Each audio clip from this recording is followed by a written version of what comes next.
stojí tvoj vyjebaný kraken. Vtedy pochopíš, že jediná záchrana na tvoj vydutý kraken je nadutý pagáč a veľká gamba. Hej, máš plné trenky?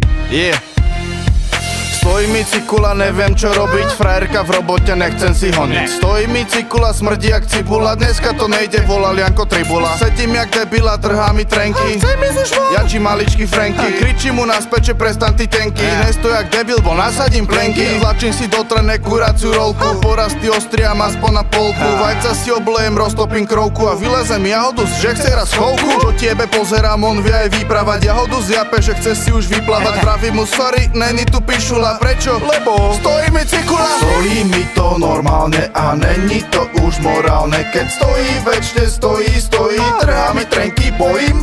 Stojí mi to normálne a není to už morálne. Keď stojí večne, stojí, trhá mi trenky, bojím.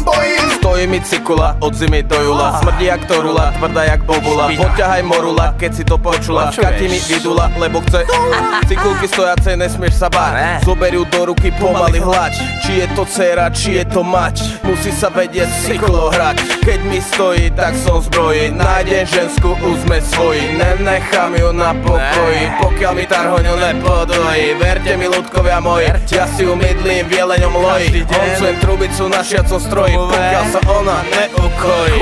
Stojí mi to normálne a není to už morálne. Keď stojí večne, stojí, trhá mi trenky, bojím. Stojí mi to normálne a není to už morálne. Keď stojí večne, stojí, trhá mi trenky, bojím.